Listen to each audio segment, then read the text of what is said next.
എല്ലാവർക്കും നമസ്കാരം. 7th സ്റ്റാൻഡേർഡിലെ 10th യൂണിറ്റായ budget the true record of development എന്നുള്ള പാഠഭാഗത്തിലേക്ക് സ്വാഗതം. ആദ്യമായി അവിടെ ഒരു കോൺവെർസേഷൻ തന്നിരിക്കുന്നു, അത് നോക്കാം. അവിടെ ആദ്യമായി ആ അമ്മ പറയുന്നത് എന്താണെന്ന് നോക്കാം.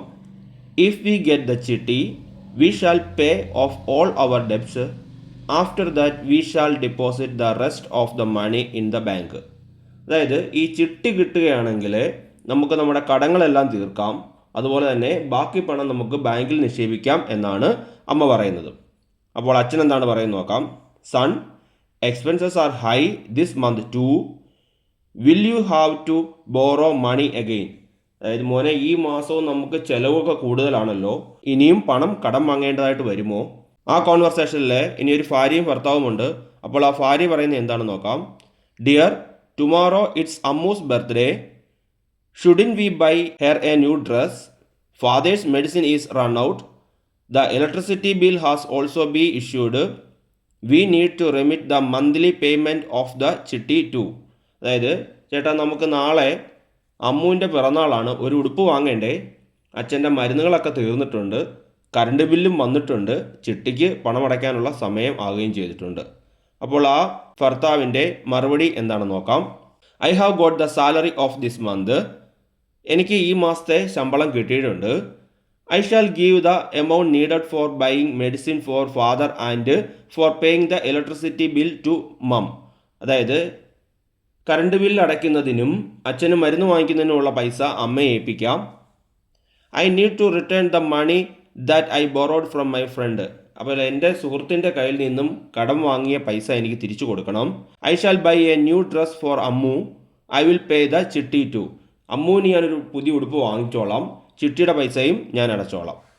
അപ്പോൾ ഇത്രയുമാണ് ആ കോൺവെർസേഷൻ ഉള്ളത്. അതിൻ്റെ താഴെ പറഞ്ഞിരിക്കുന്നു, have you listen to the conversation of the members of this family. ഈ ഫാമിലിയിലെ അംഗങ്ങളുടെ, ഈ കുടുംബത്തിലെ അംഗങ്ങളുടെ കോൺവെർസേഷൻ നിങ്ങൾ ശ്രദ്ധിച്ചുവല്ലോ. അടുത്ത പേജ് നമ്പർ 153 നോക്കാം. What are the expenses mentioned in the conversation. ഈ കോൺവെർസേഷനിൽ എന്തെല്ലാം ചിലവുകളെ പറ്റിയിട്ടാണ് പറയുന്നത്. അവിടെ ഒരെണ്ണം തന്നിരിക്കുന്നു, പേയിങ് ഓഫ് ഡെബ്റ്റ്സ്, അതായത് കടങ്ങളൊക്കെ വീട്ടുക എന്നുള്ളതുകൊണ്ട്.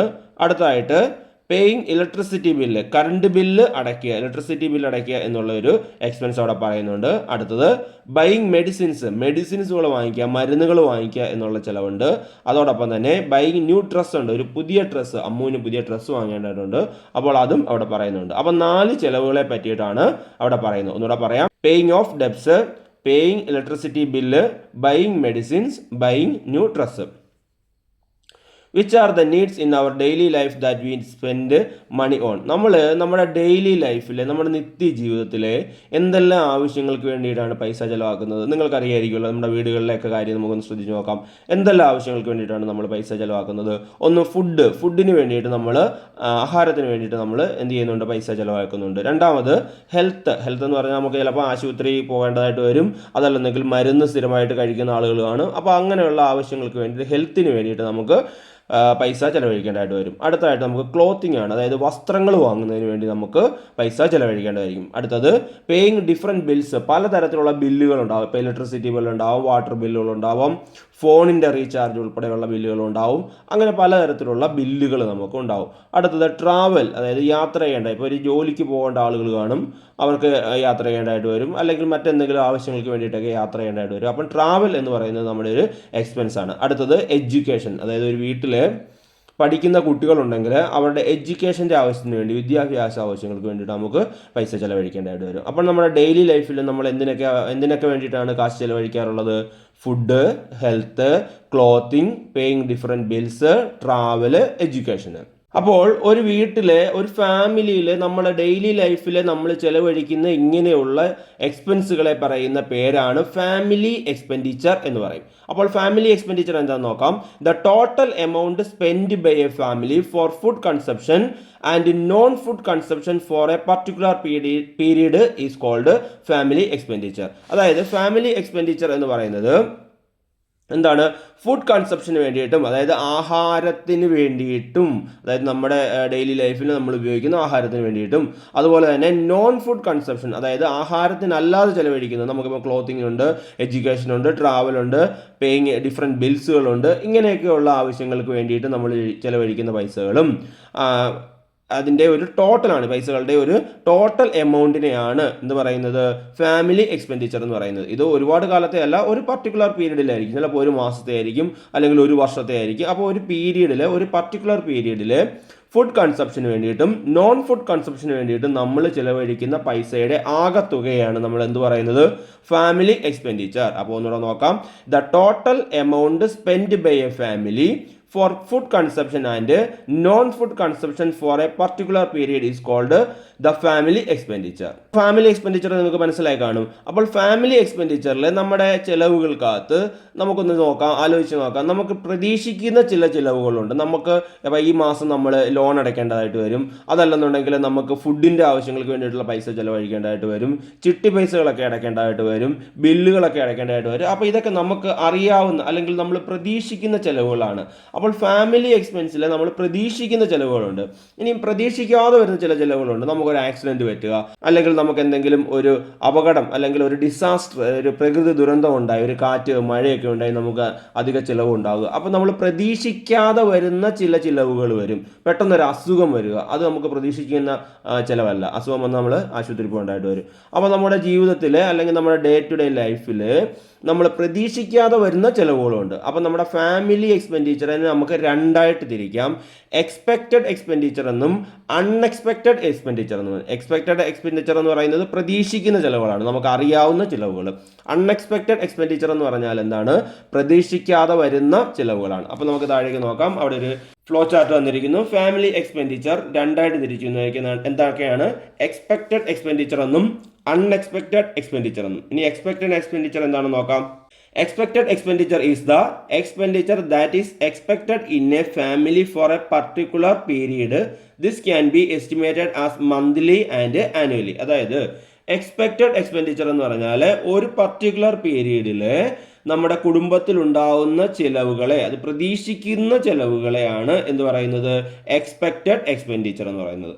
അതുപോലെ തന്നെ ഇത് കാൽക്കുലേറ്റ് ചെയ്യുന്നത് ചിലപ്പോൾ മന്ത്ലി ആവാം, അതായത് മാസത്തിലാവാം, അല്ലെങ്കിൽ ആനുവലി ആവാം, നമ്മുടെ ഒരു വർഷത്തിലേക്കുള്ള ചിലവാകാം നമ്മൾ കാൽക്കുലേറ്റ് ചെയ്യുന്നത്. Example, food, electricity bill etcetera, അതായത് ആഹാരത്തിനുള്ള പൈസ, അതുപോലെ തന്നെ കറണ്ട് ബില്ല്, ഇനി മറ്റൊരുപാട് കാര്യങ്ങളുണ്ട്, വാട്ടർ ബില്ല്, ഫോൺ ബില്ല്, ഇങ്ങനെയൊക്കെ ഉള്ളതാണ്. അതൊക്കെ എന്താണ്, എക്സ്പെക്റ്റഡ് എക്സ്പെൻഡിച്ചർ ആണ്. ഇനി അൺഎക്സ്പെക്റ്റഡ് എക്സ്പെൻഡിച്ചർ നോക്കാം. ഇത് expenditure that A family cannot fix in advance for a particular period and which occurs accidentally is termed unexpected expenditure. അതായത് ഒരു നിശ്ചിത കാലയളവിനുള്ളിൽ ഒരു കുടുംബത്തിൽ നമുക്ക് മുൻകൂട്ടി തീരുമാനിക്കാൻ കഴിയാത്ത ചിലവുകൾ, അപ്പോൾ നമുക്ക് പെട്ടെന്ന് ഒരു അസുഖം വരിക, അല്ലെങ്കിൽ ഒരു ആക്സിഡൻറ്റ് ഉണ്ടാവുക, ഇതൊക്കെ എന്താണ്, അൺഎക്സ്പെക്റ്റഡ് ആണ്, നമുക്ക് മുൻകൂട്ടി തീരുമാനിക്കാൻ സാധിക്കത്തില്ല. അതിനെയാണ് നമ്മൾ അൺഎക്സ്പെക്റ്റഡ് എക്സ്പെൻഡിച്ചർ എന്ന് പറയുന്നത്. എൻ്റെ എക്സാമ്പിൾ നോക്കാം. Natural disasters, diseases etcetera. അടുത്തായി പേജ് നമ്പർ 154 നോക്കാം. അവിടെ complete the list by giving more examples for expected and unexpected expenditure. അതായത് എക്സ്പെക്റ്റഡ് എക്സ്പെൻഡിച്ചറും അൺഎക്സ്പെക്റ്റഡ് എക്സ്പെൻഡിച്ചറും നമ്മൾ കൂടുതൽ എക്സാമ്പിൾ കൊടുക്കാനാണ് പറഞ്ഞിരിക്കുന്നത്. അവിടെ ഒരു ടേബിൾ വന്നിരിക്കുന്നു. അവിടെ നോക്കാം. ആദ്യത്തേത് നോക്കാം. എക്സ്പെക്റ്റഡ് എക്സ്പെൻഡിച്ചർ എഡ്യൂക്കേഷന്, അടുത്തത് ഫുഡ്, അടുത്തത് ഇലക്ട്രിസിറ്റി ബില്ല്. ഇനി അൺഎക്സ്പെക്റ്റഡ് എക്സ്പെൻഡിച്ചറിനകത്ത് ആക്സിഡൻറ്റ്, നാച്ചുറൽ ഡിസാസ്റ്റേഴ്സ്, ഡിസീസസ്. അപ്പോൾ ഇത്രയുമാണ് എക്സ്പെക്റ്റഡ് എക്സ്പെൻഡിച്ചറുകളും അൺഎക്സ്പെക്റ്റഡ് എക്സ്പെൻഡിച്ചറും. അടുത്തത് നോക്കാം. Family income. ഇൻകം എന്ന് പറയുന്നത് എന്താണ്, വരുമാനമാണ്. നമ്മൾ ഇതുവരെ എക്സ്പെൻഡിച്ചറാണ് പഠിച്ചുകൊണ്ടിരുന്നത്, ചിലവുകളാണ് പഠിച്ചുകൊണ്ടിരുന്നത്. ഇനി നമുക്ക് ഇൻകം നോക്കാം. അവിടെ 5 പിക്ചർ തന്നിരിക്കുന്നു. ആദ്യത്തെ പിക്ചറിനകത്ത് തന്നിരിക്കുന്നത് എന്താണ്, ഒരു ടൈലറിംഗ് ആണ്, അതായത് തുണി തയ്യലാണ്. രണ്ടാമത്തെ എന്താണ്, സെയിൽസ് വുമൺ ആണ്, അല്ലേ, അതായത് സാധനങ്ങൾ വിൽക്കുന്ന, കടയിൽ നിന്ന് വിൽക്കുന്നതാണ്. അടുത്ത മൂന്നാമത്തെ പിക്ചർ വന്നിരിക്കുന്നത് ഒരാൾ പെൻഷൻ കൊടുക്കുന്ന പിക്ചറാണ് വന്നിരിക്കുന്നത്. അടുത്തത് ഗ്രാൻഡ് ഫാദർ ചെയ്യുന്നത് അഗ്രികൾച്ചറാണ്. അടുത്തത് എന്താണ്, ഒരു കുട്ടി സ്കൂളിൽ പോകുന്നു, അതൊരു സ്റ്റുഡൻ്റ് ആണ്. അപ്പം പേജ് നമ്പർ 155 നോക്കാം. The picture shows the different fields in which the members of Nikhil's family are engaged. Among them there are peoples who engaged in occupation and those who do not. Let see who they are. അതായത് നിഖിലിൻ്റെ കുടുംബത്തിലെ അംഗങ്ങൾ ഏർപ്പെട്ടിരിക്കുന്ന വിവിധ പ്രവർത്തനങ്ങളാണ്, അല്ലെങ്കിൽ വിവിധ ജോലികളാണ് നമ്മുടെ താഴെ തന്നിരിക്കുന്നത്, അല്ലെങ്കിൽ ഈ ചിത്രത്തിൽ തന്നിരിക്കുന്നത്. ഇതിനകത്ത് തൊഴിലുകളിൽ ഏർപ്പെടുന്നവരുമുണ്ട്, ഇല്ലാത്തവരുമുണ്ട്. അപ്പോൾ അവിടെ ഒരു ടേബിൾ വന്നിരിക്കുന്നത്, നമുക്കത് നോക്കാം. ഒന്നാമത് ഫാമിലി മെമ്പേഴ്സ്, അടുത്തത് area of activity or source of income yes or no. അപ്പോൾ അതായത് ഓരോരുത്തരുടെയും തൊഴിൽ എന്താണെന്നും അവർക്ക് ഇൻകം ഉണ്ടോ എന്ന് നോക്കാനാണ് പറഞ്ഞിരിക്കുന്നത്. ഒന്നാമത്തേത് നിഖിൽ എന്താണ്? സ്റ്റുഡൻ്റ് ആയതുകൊണ്ട് നിഖിലിന് ഇൻകം ഉണ്ടോ, വരുമാനമുണ്ടോ?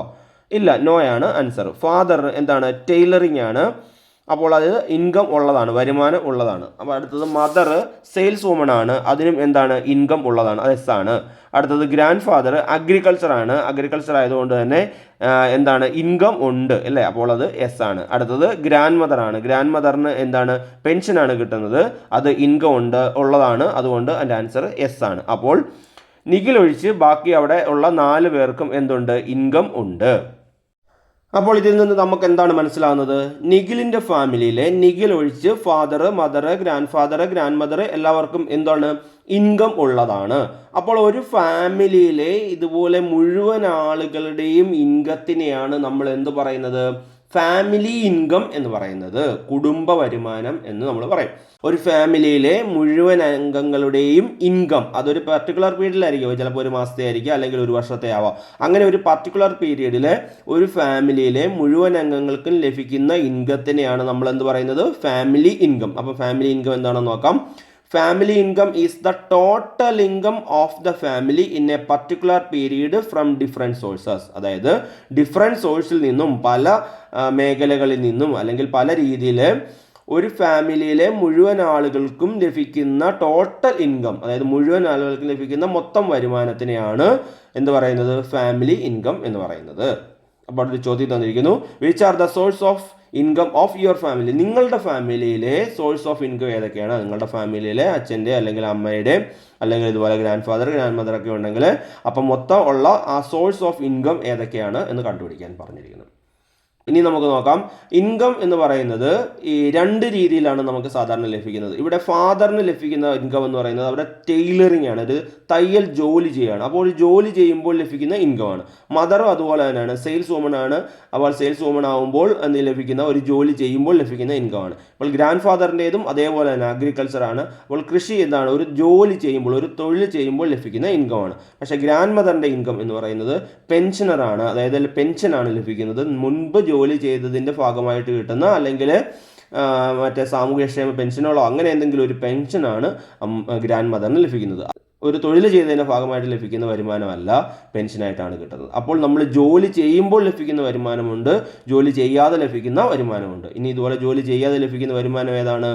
റെൻറ്റ് എന്ന് പറയുന്നത് നമ്മൾ എന്തെങ്കിലും ഒരു റൂമുകളോ കടയോ അതല്ലെങ്കിൽ വീടോ ഒക്കെ നമ്മൾ വാടകയ്ക്ക് കൊടുത്തു കഴിഞ്ഞാൽ അതിൻ്റെ വാടക നമുക്ക് ലഭിക്കും. ആ റെൻ്റ് എന്ന് പറയുന്നത് എന്താണ്? നമ്മൾ തൊഴിൽ ചെയ്തതിൻ്റെ ഭാഗമായിട്ട് ലഭിക്കുന്ന വരുമാനമല്ല, അല്ലാതെ ലഭിക്കുന്ന വരുമാനമാണ്. അപ്പോൾ ഇങ്ങനെ നമുക്ക് ഇൻകത്തിനെ നമുക്ക് 2ആയിട്ട് തിരിക്കാനായിട്ട് സാധിക്കും. ഇനി അടുത്ത് നോക്കാം. നമുക്ക് എന്താണ് ഇൻകം എന്ന് പറയുന്നത്? നമ്മൾ ലഭിക്കുന്ന വരുമാനം നമ്മൾ എന്താണ് വളരെ കൃത്യമായ രീതിയിൽ അല്ലെങ്കിൽ എഫക്റ്റീവായിട്ട് നമ്മൾ ചിലവഴിച്ചെങ്കിൽ മാത്രമേ നമുക്ക് എന്ത് ചെയ്യാൻ പറ്റത്തുള്ളൂ? നമ്മുടെ പൈസ നമുക്ക് സേവ് ചെയ്യാൻ സാധിക്കത്തുള്ളൂ. അങ്ങനെ സേവ് ചെയ്തെങ്കിൽ മാത്രമേ നമുക്ക് എന്ത് ചെയ്യാൻ പറ്റൂ? അൺഎക്സ്പെക്റ്റഡ് ആയിട്ട് വരുന്ന എക്സ്പെൻസുകളെ ഒക്കെ മീറ്റ് ചെയ്യാൻ പറ്റൂ. അതായത് അൺഎക്സ്പെക്റ്റഡ് എക്സ്പെൻഡിച്ചർ നമ്മൾ പഠിച്ചായിരുന്നു, ഒരു അസുഖം വന്നു, അതല്ലെങ്കിൽ ഒരു ആക്സിഡൻറ്റ് പറ്റി, ഇങ്ങനെയുള്ള അവസരങ്ങളിൽ നമുക്ക് പൈസ നമ്മുടെ കയ്യിൽ ഉണ്ടാവണമെങ്കിൽ നമ്മൾ എപ്പോഴും എന്ത് ചെയ്യണം? കുറച്ച് പൈസ സേവ് ചെയ്ത് വെക്കണം. അങ്ങനെ പൈസ സേവ് ചെയ്ത് വെക്കണമെങ്കിൽ നമ്മൾ എന്ത് ചെയ്യണം? നമ്മുടെ ഇൻകം നമ്മൾ എന്താണ് കൃത്യമായ രീതിയിൽ അല്ലെങ്കിൽ എഫക്റ്റീവായ രീതിയിൽ നമ്മൾ ചിലവഴിക്കണം. അങ്ങനെ എഫക്റ്റീവായ രീതിയിൽ ഇൻകം നമ്മൾ ചിലവഴിച്ചെങ്കിൽ മാത്രമേ നമുക്ക് എന്ത് ചെയ്യാൻ പറ്റത്തുള്ളൂ? ഇൻകം സേവ് ചെയ്യാൻ പറ്റത്തുള്ളൂ. അങ്ങനെ സേവ് ചെയ്തെങ്കിൽ മാത്രമേ അൺഎക്സ്പെക്റ്റഡ് ആയിട്ട് വരുന്ന എക്സ്പെൻഡിച്ചറുകളെ നമുക്ക് മീറ്റ് ചെയ്യാനായിട്ട് സാധിക്കത്തുള്ളൂ. അതിവിടെ പറഞ്ഞിരിക്കുന്നു, by expending the income effectively a family can develop the habit of saving, deal with unexpected expenditure and improve the standard of life. അതായത് അൺഎക്സ്പെക്റ്റഡ് എക്സ്പെൻഡിച്ചറുകളും നമ്മുടെ സ്റ്റാൻഡേർഡ് ഓഫ് ലൈഫ്, നമ്മുടെ ജീവിത രീതിയൊക്കെ നമുക്ക് മാറണമെന്നുണ്ടെങ്കിൽ നമുക്ക് എന്ത് വേണം? ഹാബിറ്റ് ഓഫ് സേവിങ് വേണം. അതായത് പൈസ സേവ് ചെയ്യുന്ന ഒരു ശീലം നമുക്കുണ്ടാവണം. അതിനെന്ത് ചെയ്യണം? ഇൻകം എഫക്റ്റീവായിട്ട് നമുക്ക് കിട്ടുന്ന വരുമാനത്തിന് നമ്മൾ നല്ല എഫക്റ്റീവായിട്ട് വെറുതെ ആവശ്യമില്ലാതെ ചിലവഴിച്ച് കളയാതെ ആവശ്യത്തിന് വേണ്ടിയിട്ട് ചിലവഴിച്ച് ബാക്കി പൈസ സേവ് ചെയ്യാനായിട്ട് പഠിക്കണം. അപ്പോൾ അങ്ങനെ ചെയ്യണമെന്നുണ്ടെങ്കിൽ നമുക്ക് എന്ത് വേണം? ഒരു ബഡ്ജറ്റ് വേണം. നമ്മൾ എന്തിനൊക്കെ പൈസ ചിലവഴിക്കുന്നു, എത്ര പൈസ നമുക്ക് വരുന്നു, എങ്ങനെയൊക്കെ നമ്മുടെ പൈസ ചിലവഴിക്കുന്നു എന്നുള്ള ഒരു രേഖ നമ്മൾ തയ്യാറാക്കി വെക്കണം. അതിനെയാണ് നമ്മൾ എന്ത് പറയുന്നത്? ഫാമിലി ബഡ്ജറ്റ് എന്ന് പറയും. അപ്പോൾ നമുക്ക് ഫാമിലി ബഡ്ജറ്റ് എന്താണെന്ന് നോക്കാം. Family budget is the financial plan that is prepared based on the expected income and expenditure of a family in A particular period. അതായത് നമ്മൾ ഫാമിലി ബഡ്ജറ്റ് എന്ന് പറയുന്നത് ഒരു ഫിനാൻഷ്യൽ പ്ലാൻ ആണ്, അതായത് സാമ്പത്തികമായിട്ടുള്ള ഒരു പ്ലാനിങ് ആണ്.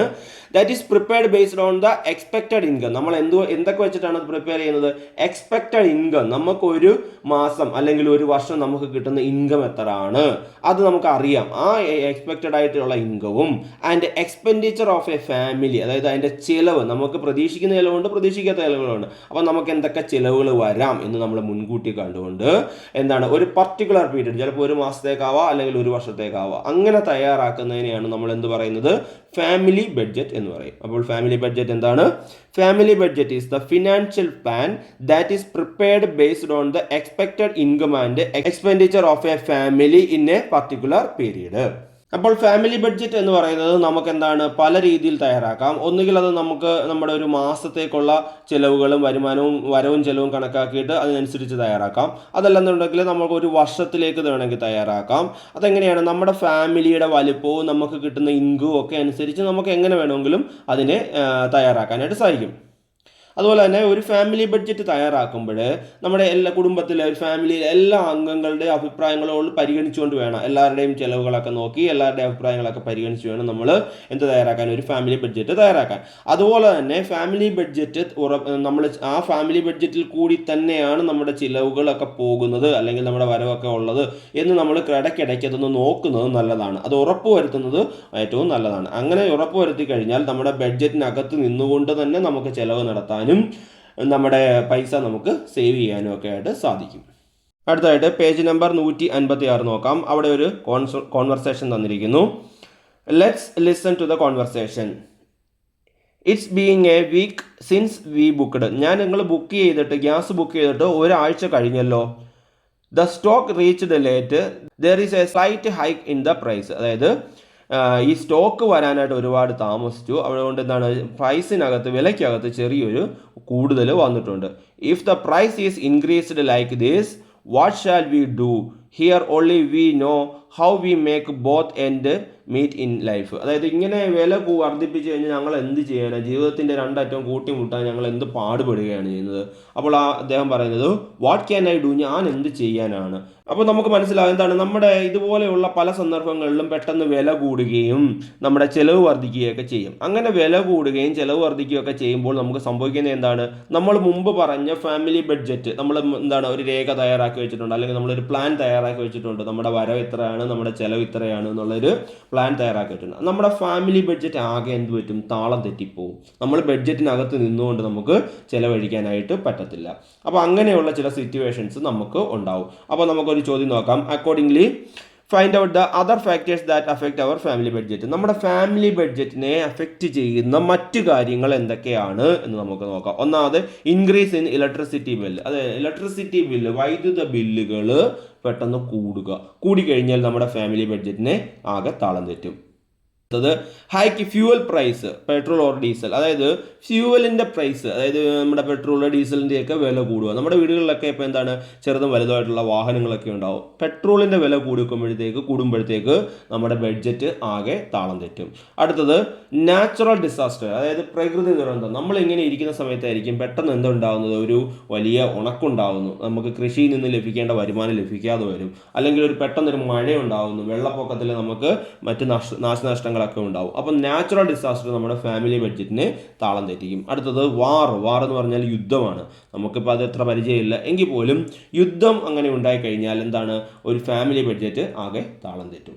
അപ്പോൾ ഇതൊക്കെയാണ് ഫാമിലി ബഡ്ജറ്റിനെ അഫക്റ്റ് ചെയ്യുന്ന factors. The family income becomes stable when the income is more than the expenditure or when the income and the expenditure are equal. ഇവിടെ ഫാമിലി ഇൻകം ബിക്കം സ്റ്റേബിൾ എന്നാണ് പറയുന്നത്. പക്ഷേ എനിക്ക് അതിനകത്തൊരു സംശയമുള്ളത് ഫാമിലി ബഡ്ജറ്റ് ബിക്കം സ്റ്റേബിൾ എന്നായിരിക്കും വരാൻ സാധ്യതയുള്ളൂ. ചിലപ്പോൾ എന്തെങ്കിലും ഒരു അച്ചടിപ്പിശ സംഭവിച്ചാവാനാണ് സാധ്യത. അതായത് നമ്മുടെ ഫാമിലി ബഡ്ജറ്റ് എപ്പോഴാണ് സ്റ്റേബിൾ ആവുന്നത്? നമ്മുടെ കുടുംബ ബഡ്ജറ്റ് എപ്പോഴാണ് നമ്മുടെ കറക്റ്റ് സ്റ്റേബിളായിട്ട് പോകുന്നത്? അത് രണ്ട് സിറ്റുവേഷനിലേ അത് സ്റ്റേബിളായിട്ട് പോകുന്നുള്ളൂ. എപ്പോഴൊക്കെയാണ്? When income is more than the expenditure. അതായത് ഇൻകം, നമുക്ക് കിട്ടുന്ന ഇൻകം എക്സ്പെൻഡിച്ചറിനേക്കാൾ, നമ്മുടെ ചിലവിനേക്കാൾ കൂടിയിരിക്കണം. നമുക്ക് 100 രൂപ കിട്ടിയാൽ 90 രൂപ അല്ലെങ്കിൽ 80 രൂപയെ നമുക്ക് ചിലവാകാവൂ. അപ്പോൾ നമുക്ക് 20 രൂപ അധികം വരും. അല്ലെങ്കിൽ എന്താണ് when the income and the expenditure are equal, അല്ലെങ്കിൽ ഇൻകവും എക്സ്പെൻഡിച്ചറും എന്തായിരിക്കണം, ഈക്വൽ ആവണം. 100 രൂപ കിട്ടിയാൽ 100 രൂപ ചിലവ് വരണം, അതിൽ കൂടുതൽ ചിലവ് വരരുത്. അപ്പോൾ എന്താണ്, ഇൻകവും എക്സ്പെൻഡിച്ചറും ഒരുപോലെ ആവുകയോ ഇൻകം കൂടി എക്സ്പെൻഡിച്ചർ കുറഞ്ഞിരിക്കുകയോ ചെയ്തെങ്കിൽ മാത്രമേ നമ്മുടെ ഫാമിലി ബഡ്ജറ്റ് എന്താവത്തുള്ളൂ, സ്റ്റേബിൾ ആവത്തുള്ളൂ. അപ്പോൾ അതാണ് ഇവിടെ പറഞ്ഞിരിക്കുന്നത്. The family budget becomes stable when the income is more than the expenditure or when the income and the expenditure are equal. അടുത്തൊരു ചോദ്യം തന്നിരിക്കുന്നു, how can we reduce the expenditure of the family. നമുക്ക് ഒരു ഫാമിലിയുടെ എക്സ്പെൻഡിച്ചറിനെ എങ്ങനെ കുറയ്ക്കാം, ചിലവുകളെ നമുക്ക് എങ്ങനെ കുറയ്ക്കാം. അവിടെ ഒരു 3-4 പോയിന്റ് തന്നിട്ടുണ്ട്, നമുക്ക് നോക്കാം. Use locally available resources for food. നമുക്ക് ഫുഡിന് വേണ്ടിയിട്ട് നമ്മൾ എന്താണ്, നമുക്ക് ലോക്കലായിട്ട് നമ്മുടെ പ്രാദേശികമായിട്ട് നമ്മുടെ അടുത്തൊക്കെ കിട്ടുന്ന സാധനങ്ങളെ, വിഭവങ്ങളെയൊക്കെ നമുക്ക് ഉപയോഗിക്കാം. അതായത് വലിയ വില കൊടുത്ത് വാങ്ങുന്ന ഫുഡ് ഉപയോഗിക്കാതെ നമുക്ക് ലോക്കലി അവൈലബിൾ ആയിട്ടുള്ള ഐറ്റംസ് ഒക്കെ എന്താണ് ഫുഡിനായിട്ട് ഉപയോഗിക്കാം. അടുത്തത് cultivate your own food resources. അതായത് നമ്മുടെ ഭക്ഷ്യവസ്തുക്കളൊക്കെ നമ്മൾ തന്നെ എന്ത് ചെയ്യുക, കൃഷി ചെയ്തുകൊണ്ട് ഉപയോഗിക്കുക. കുറച്ചൊക്കെ പച്ചക്കറികളൊക്കെ നമുക്ക് കൃഷി ചെയ്ത് ഉപയോഗിച്ച് കഴിഞ്ഞാൽ അത്രയും നമുക്ക് എക്സ്പെൻസ് കുറയ്ക്കാൻ സാധിക്കും. അടുത്തത് use public distribution system and fair price sale counters to the maximum extend possible. അതായത് നമ്മുടെ എന്താണ് പബ്ലിക് ഡിസ്ട്രിബ്യൂഷൻ സിസ്റ്റം, അതായത് നമ്മുടെ പൊതുവിതരണ സംവിധാനം, നമ്മുടെ റേഷൻ കടകൾ എന്നൊക്കെ പറയും. അതുപോലെ തന്നെ ഫെയർ പ്രൈസ് സെയിൽ കൗണ്ടേഴ്സ് ഉണ്ട്, അതായത് ന്യായവില കേന്ദ്രങ്ങൾ, അതായത് നമ്മുടെ മാവേലി സ്റ്റോറുകൾ, അല്ലെങ്കിൽ നീതി സ്റ്റോറുകൾ, അല്ലെങ്കിൽ സപ്ലൈകോ, അങ്ങനെയുള്ളിടത്തൊക്കെ നമുക്ക് വില കുറച്ച് സാധനങ്ങൾ കിട്ടും. അതൊക്കെ എന്താണ് പരമാവധി നമ്മൾ ഉപയോഗപ്പെടുത്തുക. അങ്ങനെയുള്ളിടത്തു നിന്നും നമ്മൾ പരമാവധി സാധനങ്ങൾ വാങ്ങിക്കാനായിട്ട് ശ്രദ്ധിക്കുക. അപ്പോൾ ഇതൊക്കെ നമുക്ക് എന്താണ് നമ്മുടെ എക്സ്പെൻഡിച്ചർ കുറയ്ക്കാൻ സാധിക്കുന്നതാണ്. അടുത്തത് നമുക്ക് minimum use of electricity and telephone. അതായത് നമ്മൾ ഇലക്ട്രിസിറ്റി, കറണ്ടും ഫോണും ഒക്കെ വളരെ കുറച്ച് ഉപയോഗിക്കുക, വളരെ സൂക്ഷിച്ച് ഉപയോഗിക്കുക. അങ്ങനെ ചെയ്ത് കഴിഞ്ഞാൽ നമുക്ക് എന്ത് ചെയ്യാൻ പറ്റും, നമ്മുടെ എക്സ്പെൻസ് കുറയ്ക്കാൻ പറ്റും. അതുപോലെ തന്നെ purchase house hold items in bulk. അതായത് വീട്ടിലേക്ക് വേണ്ടുന്ന സാധനങ്ങൾ നമുക്ക് ഒരു ബൾക്കായിട്ട് വാങ്ങിക്കുക, കുറച്ചധികം വാങ്ങിക്കുക എന്ന് പറഞ്ഞാൽ നമ്മൾ കുറേശ്ശെ സാധനങ്ങൾ വാങ്ങിക്കാൻ പോകാതിരിക്കുക. അങ്ങനെ കുറേശ്ശെ വാങ്ങിക്കുമ്പോൾ എന്താണ് കൂടുതൽ വില നമ്മൾ കൊടുക്കേണ്ടി വരും. കൂടുതൽ സാധനങ്ങൾ ഒരുമിച്ച് വാങ്ങിക്കുമ്പോൾ നമുക്ക് കുറച്ച് വില കുറച്ച് കിട്ടും. അപ്പോൾ ഇതൊക്കെയാണ് നമുക്ക് എന്താണ് ഫാമിലി എക്സ്പെൻഡിച്ചർ കുറയ്ക്കാനായിട്ടുള്ള ചില വഴികൾ. അപ്പോൾ ഒന്നുകൂടെ നോക്കാം. ചോദ്യം ഇതാണ്, how can we reduce the expenditure of the family? Answer, use locally available resources for food, cultivate your own food resources, use public distribution system and fair price sale counters to the maximum extent possible, minimum use of electricity and telephone, purchase household items in bulk. അടുത്തായിട്ട് page number 157 നോക്കാം. Given below is the model of the monthly budget of a family. അപ്പോൾ താഴെ ഒരു ഫാമിലിയുടെ monthly ബഡ്ജറ്റിൻ്റെ ഒരു model തന്നിരിക്കുന്നു. അപ്പോൾ അത് നോക്കാം. അവിടെ ഇൻകം ഉണ്ട്, ആദ്യത്തെ കോളത്തിൽ വന്നിരിക്കുന്ന ഇൻകം ആണ്. അവിടെ വേജസ്, സാലറി, പെൻഷൻ, അഗ്രികൾച്ചർ ഉണ്ട്. അങ്ങനെ ടോട്ടൽ ഇൻകം വരുന്നത് 24,800 ആണ്, 24,800 രൂപ. അടുത്ത കോളത്തിൽ വന്നിരിക്കുന്നത് എക്സ്പെൻഡിച്ചർ ആണ്. അവിടെ റൈസ്, പ്രൊവിഷൻസ്, മിൽക്ക്, വെജിറ്റബിൾസ്, അങ്ങനെ ഒരുപാട് എക്സ്പെൻസുകൾ തന്നിട്ടുണ്ട്. ടോട്ടൽ എക്സ്പെൻഡിച്ചർ തന്നിരിക്കുന്നത് 25,700 റുപ്പീസ് ആണ്, അതായത് 25,700 രൂപയാണ് തന്നിരിക്കുന്നത്. അപ്പോൾ ഇവിടെ ഇൻകം കുറവും എക്സ്പെൻസ് കൂടുതലുമാണ്. അവിടെ ഡെഫിസിറ്റ് തന്നിരിക്കുന്നത് 900 ആണ്. അതായത് ഇതിന് എന്താണ് ഇൻകം കുറവും എക്സ്പെൻസ് കൂടുതലുമായതുകൊണ്ട് കടം വാങ്ങിക്കേണ്ട, അല്ലെങ്കിൽ 900 രൂപ 900 റുപ്പീസ് കുറവായിട്ടുള്ള ഒരു അവസ്ഥയിലാണ് ഈ ബഡ്ജറ്റ് നിൽക്കുന്നത്. അപ്പോൾ അങ്ങനെ കുറവ് വരുവാണെങ്കിൽ ആ ബഡ്ജറ്റിൽ നമ്മൾ ബാലൻസ് ചെയ്യാനായിട്ട് എന്ത് ചെയ്യേണ്ടി വരും, നമുക്ക് കടം വാങ്ങിക്കേണ്ടതായിട്ട് വരും. അപ്പോൾ ഇതൊരു നല്ല ബഡ്ജറ്റ് ആണോ? ഒരു നല്ല ബഡ്ജറ്റ് അല്ല ഇത്. അതായത് ഇൻകം കുറവും എക്സ്പെൻസ് കൂടുതലുമാണ്. ഇപ്പോൾ കടത്തിലാണ് ഈ ബഡ്ജറ്റ് നിൽക്കുന്നത്. അപ്പോൾ അവിടെ ചോദ്യം തന്നിരിക്കുന്നു, what is the speciality of this family budget? ഈ ഫാമിലി ബഡ്ജറ്റിന്റെ സ്പെഷ്യാലിറ്റി എന്താണ്? ഈ ഫാമിലി ബഡ്ജറ്റ് എന്താണ്? ഡെഫിസിറ്റ് ആണ്, ഇത് കമ്മിയാണ്, അതായത് നഷ്ടത്തിലാണ് ഈ ഫാമിലി ബഡ്ജറ്റ് ഉള്ളത്. What suggestions can you give to turn into family budget into a surplus one? ഇതിനെ ഡെഫിസിറ്റിൽ നിന്നും സർപ്ലസിലേക്ക് മാറ്റുക. സർപ്ലസ് എന്ന് വെച്ചാൽ എന്താണ്, നമുക്ക് അധികം വരുന്ന അല്ലെങ്കിൽ ലാഭമുള്ള ഒരു ബഡ്ജറ്റിലേക്ക് മാറ്റുന്നതിന് എന്തൊക്കെ ചെയ്യാനായിട്ട് സാധിക്കും എന്നാണ് ചോദിച്ചിരിക്കുന്നത്. അപ്പോൾ അതിന് നിങ്ങൾക്ക് കൊടുക്കാൻ പറ്റുന്ന സജഷൻസ് എന്തൊക്കെയാണ്? ഒന്നാമത്തത്, റെഡ്യൂസ് ദ എക്സ്പെൻഡിച്ചർ, അതായത് എക്സ്പെൻഡിച്ചർ റെഡ്യൂസ് ചെയ്യുക, ചെലവുകളെ കുറയ്ക്കുക. അടുത്തത് ഫൈൻഡ് മോർ ഇൻകം സോഴ്സസ്, അതായത് കൂടുതൽ ഇൻകം സോഴ്സുകൾ കണ്ടെത്തുക. ഇവിടെ ഇപ്പോൾ 4 ഇൻകം സോഴ്സ് പറഞ്ഞിട്ടുണ്ട്. വേജസ്, സാലറി, പെൻഷൻ, അഗ്രികൾച്ചർ ആണ് പറഞ്ഞിരിക്കുന്നത്. ഇത് കൂടാതെ നമുക്ക് വരുമാനം കിട്ടാൻ, ഇൻകം കിട്ടാൻ എന്തെങ്കിലും സോഴ്സുകൾ ഉണ്ടെങ്കിൽ അത് കണ്ടെത്തുക. അടുത്തത് spend money only as needed, എന്തൊക്കെ ആവശ്യങ്ങൾക്ക്, അതായത് അത്യാവശ്യം വേണ്ടുന്ന കാര്യങ്ങൾക്ക് മാത്രം എന്ത് ചെയ്യുക, പൈസ ചിലവഴിക്കുക. അനാവശ്യമായിട്ട് പൈസ ചിലവഴിക്കുന്നത് ഒഴിവാക്കുക. അടുത്തത് അവോയ്ഡ് ലക്ഷറി ഗുഡ്സ്, അതായത് ആർഭാടമായിട്ടുള്ള സാധനങ്ങൾ അല്ലെങ്കിൽ ആഡംബര സാധനങ്ങൾ എന്നൊക്കെ നമ്മൾ പറയും. അങ്ങനെയുള്ള സാധനങ്ങളൊക്കെ ഉണ്ടെങ്കിൽ എന്ത് ചെയ്യുക, അത് കുറയ്ക്കുക, അതിനെങ്കിലും ഒഴിവാക്കുക. അപ്പോൾ ഇത്രയുമാണ് നമുക്ക്. ഇത്രയും ചെയ്ത് കഴിയുമ്പോഴത്തേക്ക് നമ്മുടെ എന്താണ് ബഡ്ജറ്റ് ചിലപ്പോൾ അത് ബാലൻസ് ആവും, അല്ലെങ്കിൽ നമുക്ക് സർപ്ലസ് ആവാനും സാധ്യതയുണ്ട്. അപ്പോൾ എന്തൊക്കെയാണ് suggestions? Reduce the expenditure, find more income sources, spend money only as needed, avoid luxury goods. അടുത്തത് what are the benefits of family budget, add more to the tables, അതായത് ഫാമിലി ബഡ്ജറ്റിനുള്ള ഗുണങ്ങൾ എന്താണ്. അപ്പോൾ നമ്മളൊരു ഫാമിലി ബഡ്ജറ്റിൻ്റെ കാര്യം പറഞ്ഞു. ഇതെന്താണ്? ഡെഫിസിറ്റ് ആണ്. ഡെഫിസിറ്റ് ആകുമ്പോൾ നമ്മളിങ്ങനെ ഒരു മുൻകൂട്ടി ഒരു ബഡ്ജറ്റ് തയ്യാറാക്കി വെക്കുന്നതുകൊണ്ട് നമുക്കറിയാം ഇങ്ങനെ പോയി കഴിഞ്ഞാൽ നമുക്ക് എന്ത് സംഭവിക്കും, കടത്തിലേക്ക് നമ്മൾ പോകത്തുള്ളൂ. അപ്പോൾ നമ്മളൊരു ബഡ്ജറ്റ് തയ്യാറാക്കുന്നതുകൊണ്ട് നമുക്ക് ഇതുപോലെയുള്ള ചില ഗുണങ്ങളുണ്ട്. അപ്പോൾ അതിൻ്റെ ബെനിഫിറ്റ്സ് എന്തൊക്കെയാണെന്ന് നോക്കാം. Recognising different source of income, നമുക്ക് നമ്മുടെ ഇൻകത്തിൻ്റെ സോഴ്സുകളെ നമുക്ക് മനസ്സിലാക്കാൻ സാധിക്കും. നമുക്ക് ഏതെല്ലാം രീതിയിൽ വരുമാനം ഉണ്ടാകും എന്ന് നമുക്ക് മനസ്സിലാക്കാം. അടുത്തത് adjusting the expenditure to match the income, അതായത് എക്സ്പെൻഡിച്ചറിനെ, നമ്മുടെ ചിലവുകളെ നമുക്ക് ഇൻകവുമായിട്ട് മാച്ച് ചെയ്യാനായിട്ട് സാധിക്കും. നമുക്ക് അതിൽ കൂടുതലേക്ക് പോവുകയാണെങ്കിൽ അത്യാവശ്യം വേണ്ടാത്ത ചിലവുകളൊക്കെ നമുക്ക് കുറച്ചുകൊണ്ട് നമ്മുടെ ഇൻകം എക്സ്പെൻഡിച്ചറും കൂടെ നമുക്ക് മാച്ച് ചെയ്യാനായിട്ട് നമുക്ക് ഈ ബഡ്ജറ്റ് തയ്യാറാക്കുന്നതുകൊണ്ട് സാധിക്കും. അടുത്തത് മോഡറേറ്റ് എക്സ്പെൻഡിച്ചർ ഇൻ പ്രാക്ടീസ്ഡ്, അതായത് എക്സ്പെൻഡിച്ചർ മോഡറേറ്റ് ചെയ്യുക, അതായത് മിതവ്യയം എന്ന് പറയും. നമ്മുടെ പൈസയെ നമ്മൾ ആവശ്യത്തിന് വേണ്ടി ചിലവഴിക്കുക. അങ്ങനെ എക്സ്പെൻഡിച്ചർ നമുക്ക് മോഡറേറ്റ് ചെയ്യാനായിട്ട് സാധിക്കും. അടുത്തത് achieve economic growth and prosperity, നമുക്ക് എന്ത് ചെയ്യാൻ സാധിക്കും, എക്കണോമിക് ഗ്രോത്ത്, സാമ്പത്തികമായിട്ടുള്ള പുരോഗതിയും പ്രോസ്പെരിറ്റി, അഭിവൃദ്ധിയും ഒക്കെ ഉണ്ടാവുന്നതിന് വേണ്ടിയിട്ട് ഈ ബഡ്ജറ്റ് നമ്മളെ സഹായിക്കും. അടുത്തത് സെൽഫ് റിലയൻസ്, അതായത് സ്വാശ്രയത്വം എന്ന് പറയും. അതായത് സെൽഫ് റിലയൻസ് എന്ന് വെച്ചാൽ സ്വാശ്രയത്വമാണ്. എന്ന് വെച്ചാൽ നമ്മൾ മറ്റൊരാളെ ആശ്രയിക്കാതെ സ്വന്തം കാര്യങ്ങൾ നമുക്ക് തന്നെ ചെയ്യത്തക്ക രീതിയിലേക്ക് നമ്മൾ വരിക, അതിനെയാണ് സ്വാശ്രയത്വം എന്ന് പറയുന്നത്. അപ്പോൾ ഇതൊക്കെയാണ് ഫാമിലി ബഡ്ജറ്റ് കൊണ്ടുള്ള നമുക്കുള്ള ഗുണങ്ങൾ. അപ്പോൾ എന്തൊക്കെയാണെന്ന് നോക്കാം. എന്താണ്? Recognising different source of income, adjusting the expenditure to match the income, moderate expenditure is practised, achieve economic growth and prosperity, self reliance. അപ്പോൾ നമ്മൾ ഇത്രയും നേരം പറഞ്ഞ family expenditure, family income, family budget ഒക്കെ നിങ്ങൾക്ക് മനസ്സിലായി എന്ന് പ്രതീക്ഷിക്കുന്നു. എന്തെങ്കിലും സംശയങ്ങളോ നിർദ്ദേശങ്ങളോ അഭിപ്രായങ്ങളോ ഒക്കെ ഉണ്ടെങ്കിൽ കമൻ്റായിട്ട് രേഖപ്പെടുത്തുക. എല്ലാവർക്കും നന്ദി, നമസ്കാരം.